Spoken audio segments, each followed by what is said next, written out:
Palm oil is a cheap and widely used cooking oil. 80% of all palm oil is produced in Indonesia and Malaysia. It is nutritious and is the leading cause of deforestation in these countries. Palm oil plantations are created by slash and burn of primary rainforests. This results in massive amounts of CO2 and smoke particulates put into the atmosphere, having a global effect on air quality. The oil palm is harvested manually and is then refined in large heated drums to extract the oil. Many indigenous people, as well as animals, have been displaced by these plantations. Plantations range in size from a few hectares to hundreds of thousands of hectares, with large refineries. The monoculture farming techniques have a negative effect on biodiversity and typically have only about 15% of the species found in primary forests. It is the most widely used vegetable oil and can be found in about half of the packaged products in a grocery store.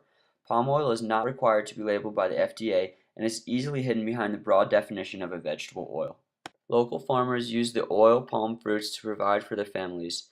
They can also work at the large factory farms for extremely low wages and terrible working conditions. The plantation also have low job security, no health or safety standards, and are extremely carbon intensive. For example, the organic sludge left over from refinement is held in retention ponds and is left to rot. Anaerobic bacteria feed on the organic matter and produce methane, a powerful greenhouse gas. The plantations also completely destroy natural habitats of threatened and endangered species like Sumatran tigers and orangutans. These charismatic creatures are regarded as pests and are killed by farmers. Between 500 and 900 square kilometers of orangutan habitat are lost each year to deforestation by palm oil companies. Although the future of animals and people might seem bleak, there are many organizations committed to creating a sustainable palm oil. The Roundtable on Sustainable Palm Oil, or RSPO for short, is the largest organization committed to create ethical farming in these areas. They are funded by governments, environmental groups, and have basic requirements for a small farm or a large plantation to be certified sustainable. They require fair working conditions, protection of people and land, no clearing of primary forests, and wildlife conservation. They also provide money for landowners that commit not to use their land for farming.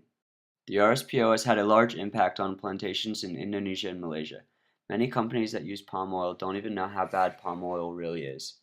There are organizations like Greenpeace and World Wildlife Fund who are committed to increasing public knowledge on palm oil and are leading the charge to reducing consumption while increasing requirements to label certified products.